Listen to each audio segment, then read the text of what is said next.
Jan-Menko Grummer, hello, welcome. Hello, Virginie.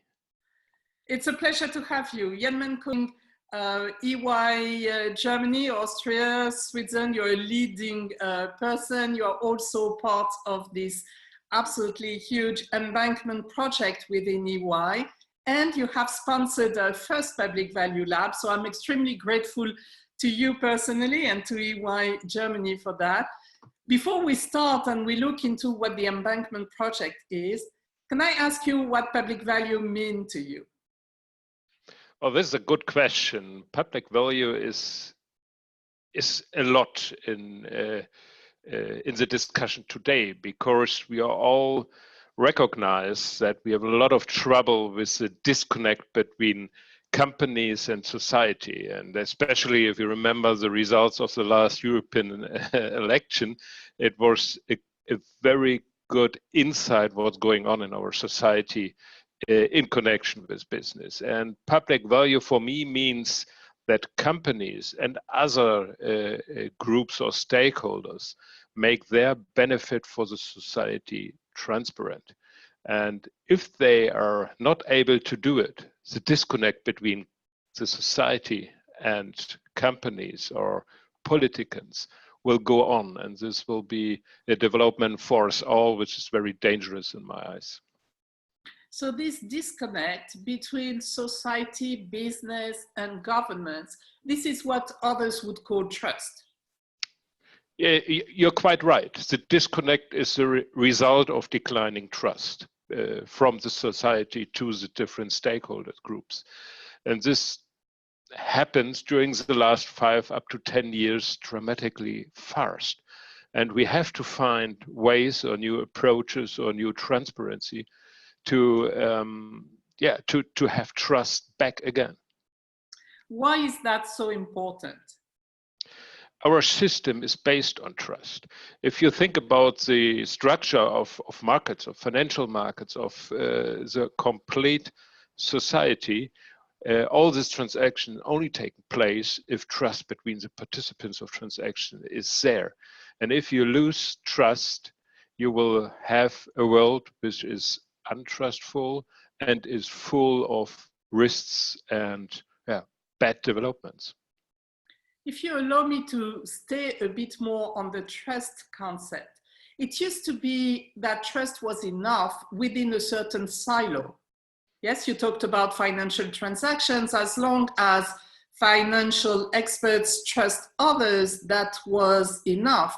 But you seem to mention that there is a need between society and the financial executives, between the customer and beyond customers, citizens, and governance and business.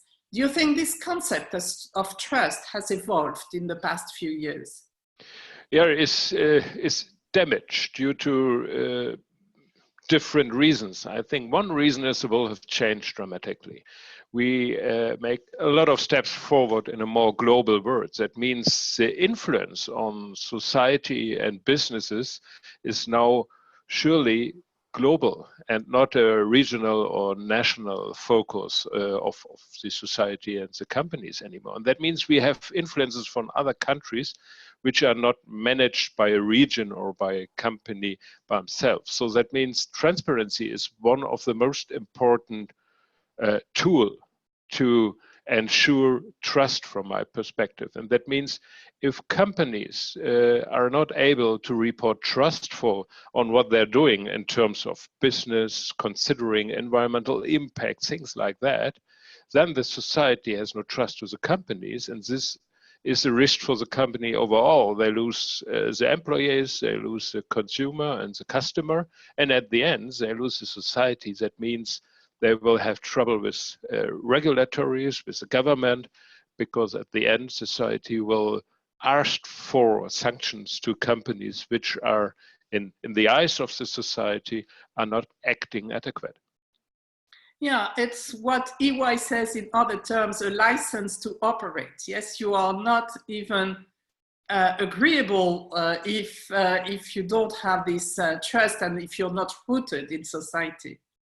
Yeah, you're completely right. And if you remember in the past, the story was the same, but the speed and the transparency was different due to the fact that companies and societies were not globally organized. It was more or less a national or regional connection between society and companies. And then it's more easy to be transparent because you're much closer together as in a global world. Then you need new tools to be transparent, to explain what you're doing, because you're not only explain this to your employees or your local society, you have to explain this to the whole world, because the whole world is directly or indirectly connected to you.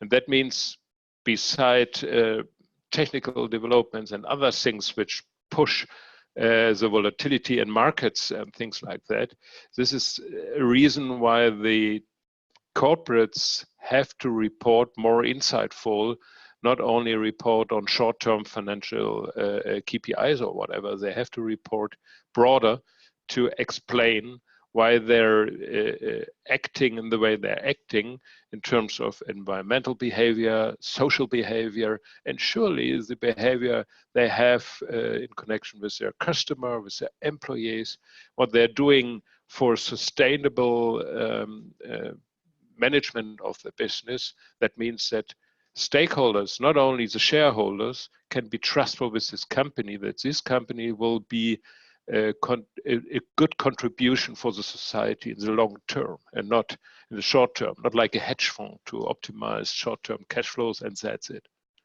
Interesting. There are several key words you just pronounced: long-term, and also, you know, the key performance indicators, the KPIs. What you're talking about is a different understanding of what accountability is. This is really a quite challenging question. Accountability today is very difficult to manage, because the participants of our society are globally acting, and their accountability are regulated by different countries, by different regulators.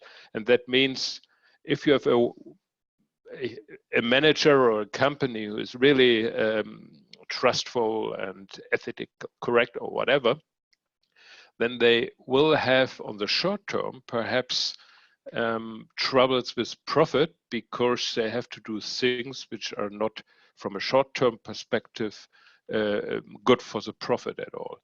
And if they cannot explain this, why they're doing activities which are not useful for the short term in terms of a shareholder perspective, then they will be kicked out from the market, because the competitors will be better. And accountable management will do this and try to explain very transparent way they're doing on a short-term perspective activities which are not helpful, but for the long-term helpful. And this kind of accountability is the way we could handle trust in the future, and we could eliminate all the difficulties and risks we have in the system today.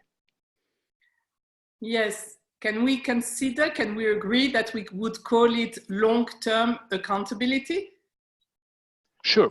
That's I think it's a good wording for what we are looking for, because if you're talking about long-term behavior, long-term reporting, whatever, at the end it's only existent if you have a long-term accountability, that's for sure, because otherwise, you prepare some long-term reports, which is nice for marketing purposes or whatever, but the content and the essence is surely accountability, and at the end, the behavior, what's behind.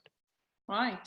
Long-term accountability would also mean, if I understand you properly, that you're accountable not only to your shareholders and the usual traditional stakeholders, customers, but to the entire society and also to the environment.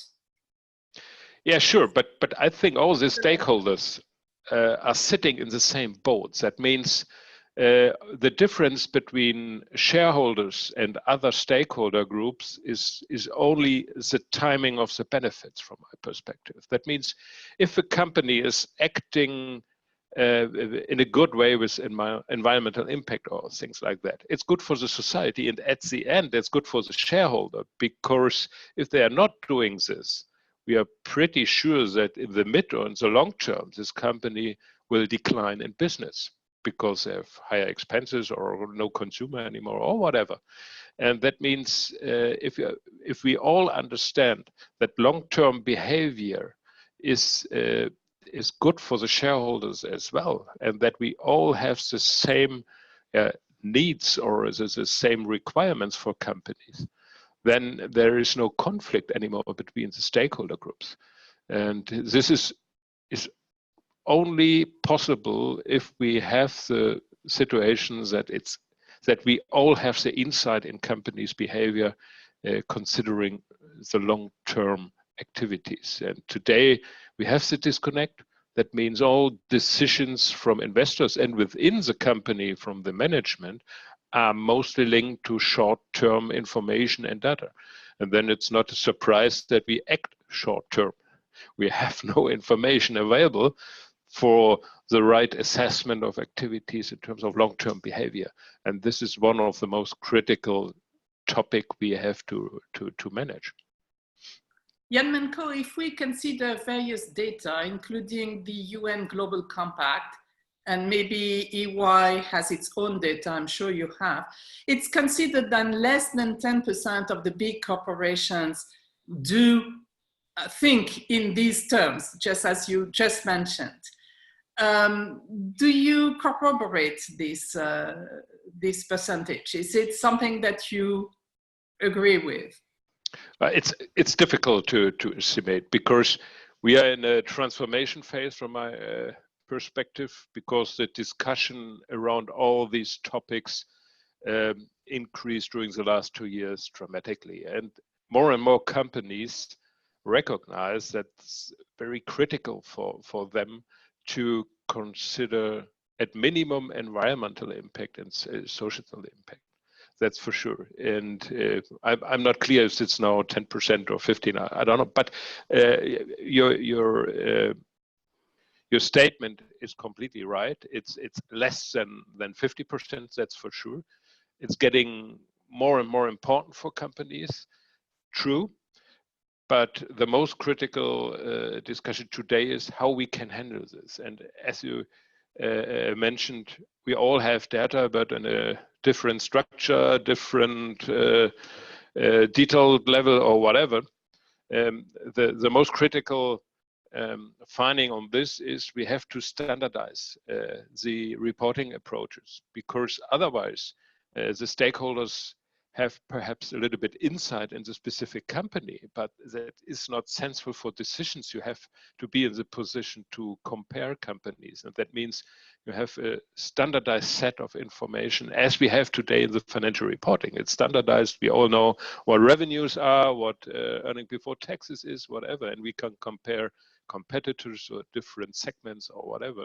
This is, it's necessary if we want to have insight in companies and industries. And we all have to find very quickly a way to standardize this data. It's less important what is the right price for 1 ton of emission or whatever. It's more or less, if all companies are reporting tons of emission using the same price, this is more sensible as to have each company with a different price, because you are not able to compare this. It's senseless information. And this is one critical point we have to work on, especially if we are talking about public value and information from companies. What is the contribution to the society overall? Absolutely. That means work with corporations, among them, but also with the regulators. Yes, this is a good point always in the discussion. Presently, we have a huge amount of initiatives, partly private organized and partly in specific industry segments, whatever. And the regulators starting activities as well on the European Union level, on OECD level, whatever, different organizations. What we all have to try to do is working closely together to find the right standard. I have a little bit of fear if everyone is now initiating a new initiative, then we will have 100 wonderful ideas, but that's not helpful. We need one idea where all be linked to. And yeah, I think the discussions during the last 2 years about long-term value, because it's a little bit more broader as only focusing on ESG stuff, I think it's a good starting point for the integration of different initiatives as well, because all initiatives thinking now about the critical topic, find standards and harmonization of the different regulators which are in place. So, and if you visit the events from today, well, this is a topic, it's a lot about standardization and integration.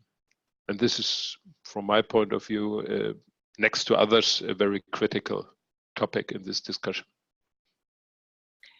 Absolutely. Jan-Menko, tell us about the Embankment project that EY has started. Yeah, sure. Oh, this is my most favorite topic to talk about, Embankment. I'm really deeply impressed what's happened during the last 18 months, starting in the middle of 2017. This project was initiated from the Coalition for Inclusive Capitalism, the NGO led by Lady Linda Rothschild in US, and our CEO, Mark Weinberger, promised her to support with the whole EY organization this project, and we did. We spent a lot of resources in, but we are happy that we did it, because the outcome and the discussion which started from this project are really impressing and helpful to speed up all this discussion we have around. In this project, more than 30 global companies from the whole investment chain, asset creators, asset managers, asset owners, work closely together to create a framework how long-term value reporting could look like, and approach and a model behind which structures the discussion, I would say. And this is really helpful. And all this, more than 30 companies now are fully committed to the outcome. The project prepared more than 63 metrics for measuring the long-term value driver, like human capital, surely the ESG, consumer value, financial value beside too, and integrate all this stuff with measuring innovation performance and things like that, what's completely not included in our today's company reporting. And the outcome is an embankment. There's the report about the embankment project with all the results, and I'm now working with it since 8 months, since it published this in November last year in Washington. And I had a lot of discussion with corporates, sure, but with regulators and other stakeholders as well, with the European Union, with EFRAG, with ACCA, with OECD, and a lot of other important stakeholder groups. And you can recognize that it's helpful to have a better structure in the discussion. And then we will make more progress to focus on the topics we already discussed, like standardization, find the right template or the right metric to measure specific long-term value drivers, like public value, that's for sure. And I'm really full with hope that we speed up further, because in Germany, the next initiative initiated by BASF is in a startup phase. I'm not sure if you heard about it, the Value Balancing Alliance. And this is similar, more than 8 or 9 companies will prepare now technical solutions to implement this framework in company reporting systems. Yes, so you have, and it's consistent with what you said earlier. There is, and there has been a lot of debates inside corporations, 30 global corporations. It's actually quite heavy. in the world. Yes, sure. And now you discuss it with regulators, and some companies take it forward to see how it's going to be implemented. That's a positive outcome. I want to say, by the way, that we're going to link to the report on this page, so have a look below. And what actually needs to be done forward to continue to have this beginning of a new KPI in a way implemented? What do you think should be the next step? Sure, this is a huge challenge, that's for sure, because as you know, if companies change reporting system, it's a huge project. You have to install new systems, you have collect data, whatever, and you have, and this is the most critical point, sometimes change the mindset of the active people in the company, because they're used to focus within investment decision only on cash flow items, whatever. And now you have to implement the broader view on the outcome of an investment, considering environmental impact or human capital impact, things like that. There's a lot of work to do, but the discussion is more or less a preparation phase for the project for the companies, and this discussion is going on more and more frequent in a lot of companies, and especially the C-suite of the big companies are all thinking about, because, and this is the driver for the discussion, the asset managers, the private equity companies, the analysts are asking more and more the portfolio companies how they're managing all these challenges, considering environmental, human capital, innovation, whatever. And management now is in the position to have really difficulties to answer these questions.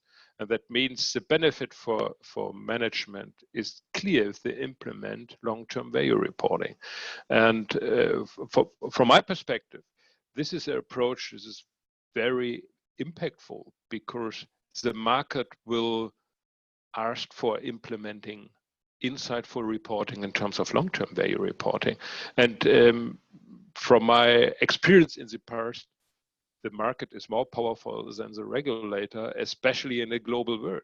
Who is the regulator in our business world, in our society world? Who can make rules where all participants have to look for? It's globally it's difficult. Yeah. Right, we go back to what we discussed at the beginning of this conversation. We absolutely need to have a global corporation trusting the market. And it is this trust that is going to help global corporations implement a new set of standards for the common good, if you will, rather than regulation. The problem citizens are having with the OECD is that if we take the Anti-Bribery Convention, for example, it is almost never implemented. It is fully implemented only in 4 countries. And yes, so that is a problem. The regulators can help, but also to a certain extent. Yeah. Especially in the emerging countries, they're much slower implementing rules like this. But I can really understand that, because in the Western countries or US or whatever, we are living in this system, and we are living in this world since as we are born or whatever. And the emerging countries are joined these kind of global economic systems during the past 10 or 20 years, depends on. And this means perhaps we have to be a little bit more patient with the education of these countries. And sure, and there the regulators come in place. They can push the process from a governmental side, I'm pretty sure. But the market will do a lot of pressure on these countries as well, because if the companies in these countries will be successful, they have to act globally. And if you act globally, you have to consider the rules where the global market has defined. And by market, we hear citizens, consumers, and even exactly.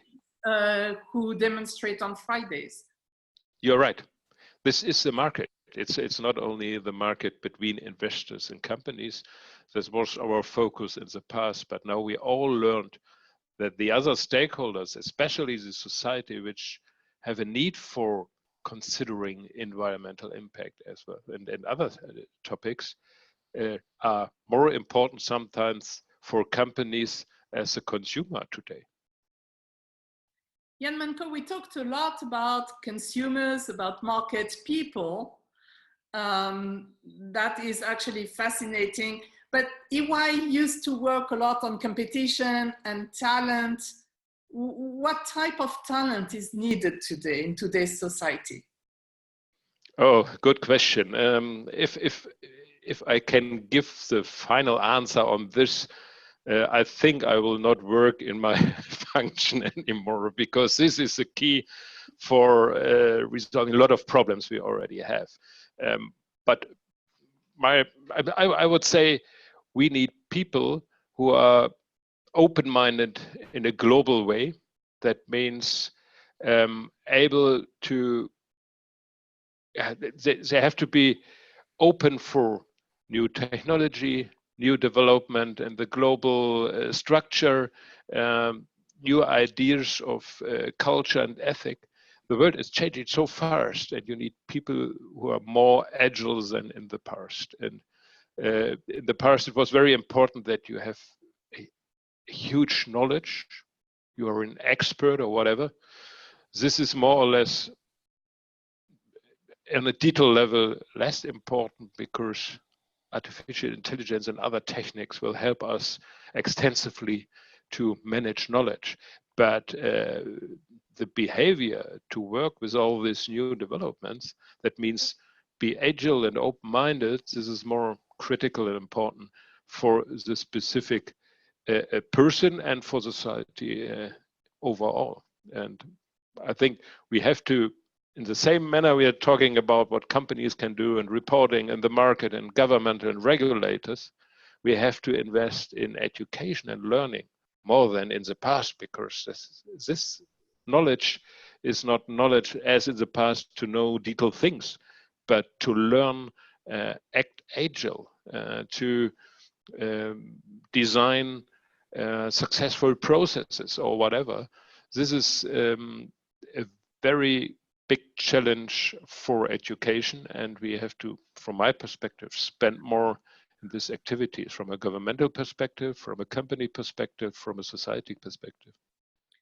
So what we're saying is that being agile, being open-minded are two key values of the new world. Yes, it's a value-based world, and yeah, the successful corporations are going to be the one driven by their own values. Yeah, and specific rules will changing fast due to a changed environment, but the values not. It's like the purpose for a company and not the strategy. The strategy is directly linked to purpose and context. And if the context is changing, the strategy will change. And it's similar with rules and values and ethic.